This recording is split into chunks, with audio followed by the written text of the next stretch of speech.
اور سندھ کا حق ہے کہ وہ اپنے پانی کی حفاظت کرے، پانی کی تقسیم عرصہ کرتا ہے۔ اسپیکر پنجاب اسمبلی ملک احمد خان کی کینالز کے معاملے پر پیپلز پارٹی اور لیگی کوآرڈینیشن کمیٹی کے اجلاس کے بعد میڈیا سے گفتگو، کہا کہ موسمیاتی تبدیلی کی وجہ سے پانی کی کمی کا سامنا ہے، سندھ کے پانی پر ٹیکنیکل چیزوں کو سمجھنا چاہیے۔ رہنما پیپلز پارٹی حسن مرتضیٰ نے کہا کہ آج کی ملاقات مثبت رہی، امید ہے ہم مزید آگے بڑھیں گے۔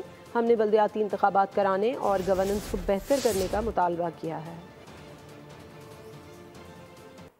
جہاں تک سندھ اور پنجاب کے درمیان پانی کا مسئلہ ہے تو یہ ہم بات کسی پولیٹیکل پوزیشن سے نہیں کریں گے، یہ ہم بات کریں گے نمبرز پہ، اس کے اوپر ایک دوسرے کی ٹیکنیکل پوزیشن کو سمجھنا چاہیے اور اس کو سمجھنے کے بعد آگے لے کے جانا چاہیے، اس میں کچھ غیر فطری نہیں۔ پاکستان پیپلز پارٹی کے ساتھ جو PMLN کا ایک ریٹن معاہدہ کہتے تھے، اس کی ایک شق تھی ہمارا بلدیاتی نظام، اس کا ہم نے مطالبہ کیا کہ اس کے انتخابات بھی کروائے جائیں۔ تمام چیزوں کے ساتھ ہم نے گورننس کے حوالے سے بات ہوئی کہ جو گورننس ہے اس پہ جو ہمارے تحفظات ہیں یا جو پولیٹیکل وکٹمائزیشن ہم کہتے ہیں اس کو دیکھا جائے۔